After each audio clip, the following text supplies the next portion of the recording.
নমস্কার। আরণ্যক পাঠের ৩৪তম পর্ব, যেটি এই উপন্যাসের শেষ পর্ব, তা আজকে আপনাদের সঙ্গে ভাগ করে নিচ্ছি। দীর্ঘদিন ধরে এই উপন্যাসটির আপনাদের সঙ্গে ভাগ করে নিতে পেরে আমি কৃতজ্ঞ এবং ধন্য। তবে এর প্রতি সুবিচার হয়তো আমি করে উঠতে পারলাম না, মাঝে মাঝেই ছেদ পড়ে গেল। তবু যতটুকু পারলাম চেষ্টা করেছি। পাঠ করতে করতে উপন্যাসের চরিত্রগুলি যেন কখন আমাদের চেনা পরিচিত আপনজন হয়ে যায়। শোনা যাক। রাত্রে বসিয়া যোগরূপান্না ও তাহার দাদার মুখে তাহাদের সম্বন্ধে অনেক কথাবার্তা শুনিলাম। মহাজনের দেনা এখনো শোধ হয় নাই। 2টি মহিষ ধার করিয়া কিনিতে হইয়াছে, না কিনিলে চলে না। গয়ার এক মারোয়াড়ি মহাজন আগে আসিয়া ঘি কিনিয়া লইয়া যাইত, আজ 3-4 মাস সে আর আসে না। প্রায় আধমন ঘি ঘরে মজুদ, খরিদ্দার নাই। ভানুমতি আসিয়া দাওয়ার একধারে বসিল। যুগলপ্রসাদ অত্যন্ত চা খোর। সে চা চিনি সঙ্গে আনিয়াছে আমি জানি, কিন্তু লাজুকতা বশত গরম জলের কথা বলিতে পারিতেছে না, তাহাও জানি। বলিলাম, চায়ের জল একটু গরম করার সুবিধে হবে কি ভানুমতি? রাজকুমারী ভানুমতি চা কখনো করে নাই, চা খাইবার রেওয়াজই নাই এখানে। তাহাকে জলের পরিমাণ বুঝাইয়া দিতে সে মাটির হাঁড়িতে জল গরম করিয়া আনিল। তাহার ছোট বোন কয়েকটি পাথর বাটি আনিল। ভানুমতিকে চা খাইবার অনুরোধ করিলাম, সে খাইতে চাহিল না। যোগরূপান্না পাথরের ছোট খোড়ায় 1 খোড়া চা শেষ করিয়া আরও খানিকটা চাহিয়া লইল।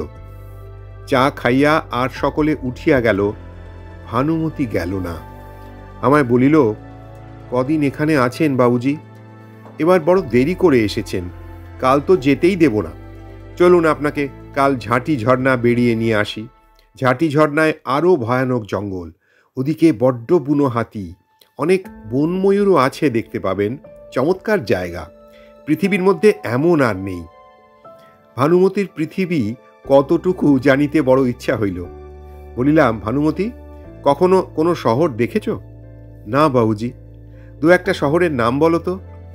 গয়া, মুঙ্গের, পাটনা, কলকাতার নাম শোনোনি? হ্যাঁ বাবুজি। কোন দিকে জানো? কি জানি বাবুজি, আমরা যে দেশে বাস করি তার নাম জানো? আমরা গয়া জেলায় বাস করি। ভারতবর্ষের নাম শুনেছ? ভানুমতি মাথা নাড়িয়া জানাইল, সে শোনে নাই, কখনো কোথাও যায় নাই চকমকি টোলা ছাড়িয়া। ভারতবর্ষ কোন দিকে? একটু পরে বলিল, আমার জ্যাঠামশাই একটা মহিষ এনেছিলেন, সেটা এবেলা 3 সের ওবেলা 3 সের দুধ দিত। তখন আমাদের এর চেয়ে ভালো অবস্থা ছিল বাবুজি। তখন যদি আপনি আসতেন, আপনাকে রোজ খোয়া খাওয়াতাম। জ্যাঠামশাই নিজের হাতে খোয়া তৈরি করতেন, কি মিষ্টি খোয়া! এখন তেমন দুধই হয় না তার খোয়া। তখন আমাদের খাতিরও ছিল খুব। পরে হাতখানি একবার তুলিয়া চারিদিকে ঘুরাইয়া গর্বের সহিত বলিল, জানেন বাবুজি, এই সমস্ত দেশ আমাদের রাজ্য ছিল, সারা পৃথিবীটা। বনে যে গোঁড় দেখেন, সাঁওতাল দেখেন, ওরা আমাদের জাত নয়, আমরা রাজগোঁড়। আমাদের প্রজা ওরা, আমাদের রাজা বলে মানে। উহার কথায় দুঃখ হইল, হাসিও পাইল। মহাজনের দেনার দায় 2 বেলা যাহাদের মহিষ ধরিয়া লইয়া যায়, সেও রাজবংশের গর্ব করিতে ছাড়ে না। বলিলাম, আমি জানি ভানুমতি, তোমাদের কত বড় বংশ। ভানুমতি বলিল, তারপর শুনুন বাবুজি, আমাদের সেই মহিষটা বাঘে নিয়ে গেল। জ্যাঠামশাই যে মহিষটা এনেছিলেন। কি করে? জ্যাঠামশাই ওই পাহাড়ের নিচে চড়াতে নিয়ে গিয়ে একটা গাছতলায় বসেছিলেন, সেখানে বাঘে ধরল। বলিলাম, তুমি বাঘ দেখেছ কখনো?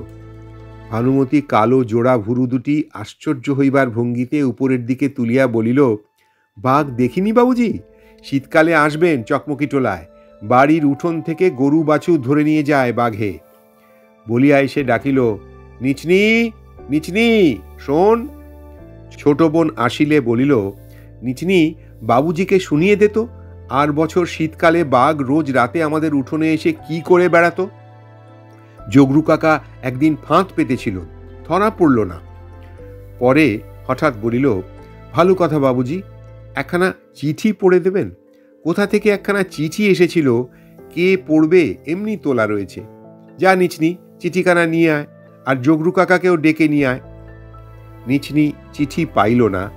তখন ভানুমতি নিজে গিয়া অনেক খুঁজিয়া সেখানা বাহির করিয়া আমার হাতে আনিয়া দিল। বলিলাম, কবে এসেছে এখানা?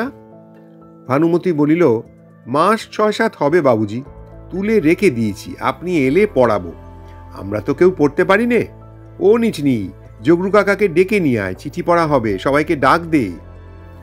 6-7 মাস পূর্বের পুরনো অপঠিত পত্রখানা আমি যুগলপ্রসাদের উনুনের আলোয় পড়িতে বসিলাম। আমার চারিধারে বাড়ি শুদ্ধ লোক ঘিরিয়া বসিল চিঠি শুনিবার জন্য।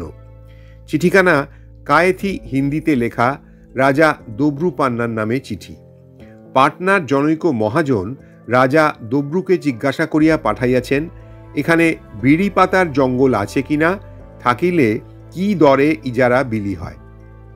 এ পত্রের সঙ্গে ইহাদের কোনো সম্পর্ক নাই, ইহাদের অধীনে কোনো বিড়ি পাতার জঙ্গল নাই। রাজা দব্রু নামে রাজা ছিলেন। চকমকিটোলার নিজ বসতবাটির বাহিরে তাঁর যে কোথাও 1 ছটাক জমিও নাই, এ কথা পাটনার উক্ত পত্রলেখক মহাজন জানিলে ডাক মাসুল খরচ করিয়া বৃথা পত্র দিত না নিশ্চয়ই। একটু দূরে দাওয়ার ওপাশে যুগলপ্রসাদ রান্না করিতেছে।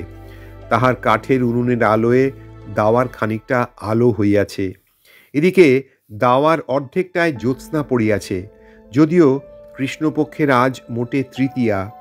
ধনঝরি পাহাড়ের আড়াল কাটাইয়া এই কিছুক্ষণ মাত্র চাঁদ ফাঁকা আকাশে দৃশ্যমান হইয়াছে। সামনে কিছু দূরে অর্ধচন্দ্রাকৃতি পাহাড় শ্রেণী। চকমকিটোলার বস্তির ছেলেপুলেদের কথা ও কলরব শোনা যাইতেছে। কি সুন্দর ও অপূর্ব মনে হইতেছিল এই বন্য গ্রামে যাপিত এই রাত্রিটি। ভানুমতির তুচ্ছ ও সাধারণ গল্প কি আনন্দই দিতেছিল। সেদিন বলভদ্রের মুখে শোনা সেই উন্নতি করিবার কথা মনে পড়িল। মানুষে কি চায়, উন্নতি না আনন্দ? উন্নতি করিয়া কি হইবে যদি তাহাতে আনন্দ না থাকে? আমি এমন কত লোকের কথা জানি যাহারা জীবনে উন্নতি করিয়াছে বটে, কিন্তু আনন্দকে হারাইয়াছে। অতিরিক্ত ভোগে মনোবৃত্তির ধার খইয়া খইয়া ভোঁতা। এখন আর কিছুতেই তেমন আনন্দ পায় না। জীবন তাহাদের নিকট একঘেয়ে, একরঙা, অর্থহীন। মন শান বাঁধানো, রস ঢুকিতে পারে না। এখানেই যদি থাকিতে পারিতাম, ভানুমতিকে বিবাহ করিতাম। এই মাটির ঘরের জ্যোৎস্না ওঠা দাওয়ায় সরলা বন্য বালা রাঁধিতে রাঁধিতে এমনি করিয়া ছেলে মানুষই গল্প করিত। আমি বসিয়া বসিয়া শুনিতাম, আর শুনিতাম বেশি রাত্রে ওই বনে হুড়ালের ডাক, বন মোরগের ডাক, বন্য হস্তির বৃংহতি, হায়নার হাসি। ভানুমতি কালো বটে, কিন্তু এমন নিটোল স্বাস্থ্যবতী মেয়ে বাংলাদেশে পাওয়া যায় না। আর ওর ওই সতেজ সরল মন, দয়া আছে, মায়া আছে, স্নেহ আছে, তার কত প্রমাণ পাইয়াছি। ভাবিতেও বেশ লাগে। কি সুন্দর স্বপ্ন! কি হইবে উন্নতি করিয়া? বলভদ্র সেঙাত গিয়া উন্নতি করুক, রাসবিহারী সিং উন্নতি করুক। যুগলপ্রসাদ জিজ্ঞাসা করিল, রান্না হইয়াছে, চৌকা লাগাইবে কিনা? ভানুমতিদের বাড়িতে আতিথ্যের কোনো ত্রুটি হয় না। এদেশে আনাজ মেলে না, তবুও কোথা হইতে জগরু বেগুন ও আলু আনিয়াছে। মাসকলাইয়ের ডাল, পাখির মাংস, বাড়িতে তৈরি অতি উৎকৃষ্ট টাটকা ভয়সা ঘি, দুধ। যুগলপ্রসাদের হাতের রান্নাও চমৎকার। ভানুমতি, জগরু, জগরুর দাদা, নিচনি সবাই আজ আমাদের এখানে খাইবে। আমি খাইতে বলিয়াছি, কারণ এমন রান্না উহারা কখনো খাইতে পায় না। বলিলাম, একটু দূরে উহারাও একসঙ্গে সবাই বসুক, যুগলপ্রসাদের দেওয়ার সুবিধা হইবে, একত্র খাওয়া যাক। ওরা রাজি হইল না। আমাদের আগে না খাওয়া হইলে উহারা খাইবে না। পরদিন আসিবার সময় ভানুমতি এক কাণ্ড করিল। হঠাৎ আমার হাত ধরিয়া বলিল, আজ যেতে দেব না বাবুজি। আমি অবাক হইয়া উহার মুখের দিকে চাহিয়া রইলাম। কষ্ট হইল। উহার অনুরোধে সকালে রওনা হইতে পারিলাম না। দুপুরের আহারাদির পরে বিদায় লইলাম। আবার দুধারে ছায়ানিবিড় বনপথ।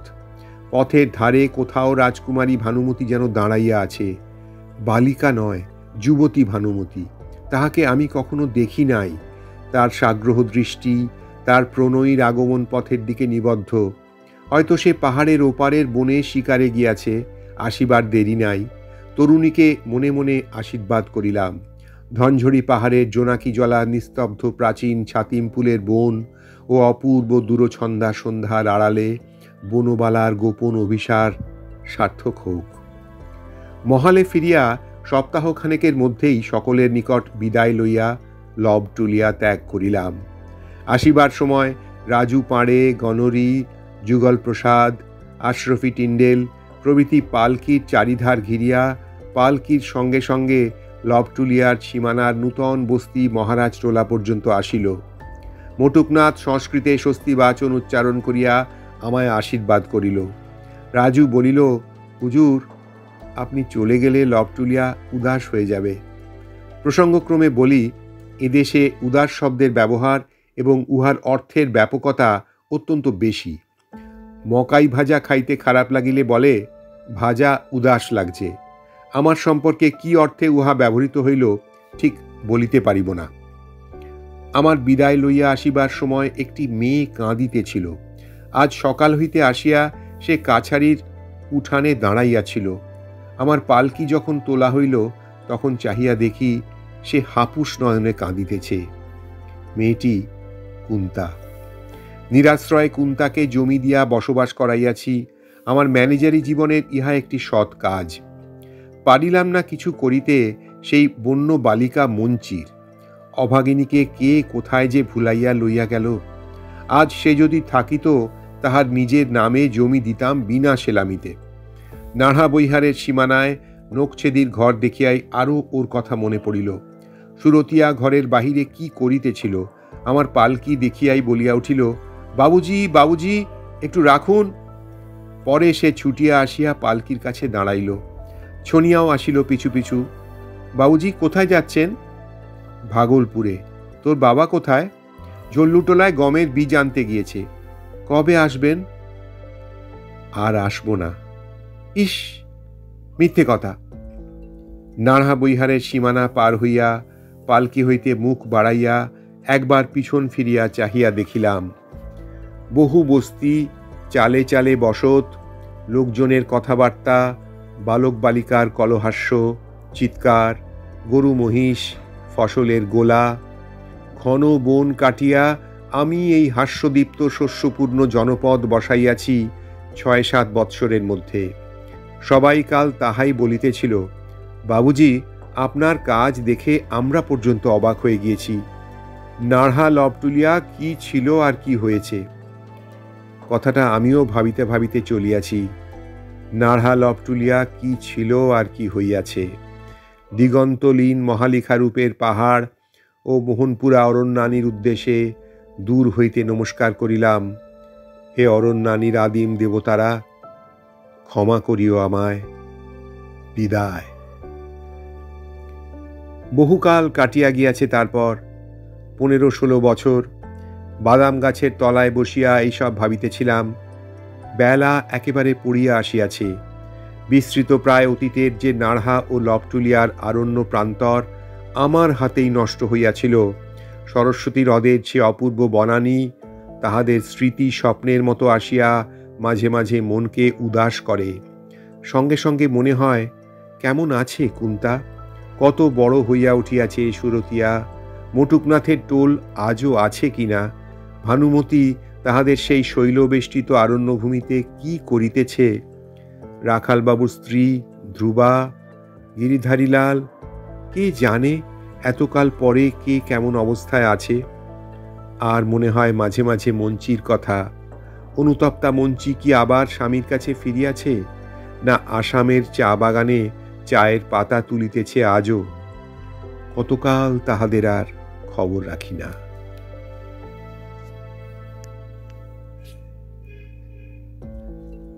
শেষ করলাম বিভূতিভূষণ বন্দ্যোপাধ্যায়ের অমর সৃষ্টি আরণ্যক পাঠ। আপনাদের কেমন লাগলো জানাবেন। আমার পরবর্তী পর্যায়ে আমি কিছু ছোট গল্প পাঠ করব, এই আমার ইচ্ছে। সকলে খুব ভালো থাকবেন। আমার চ্যানেলটি সাবস্ক্রাইব করে দেবেন, আমার সঙ্গে থাকার চেষ্টা করবেন।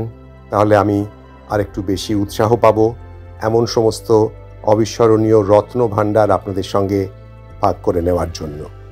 নমস্কার, ভালো থাকবেন সবাই।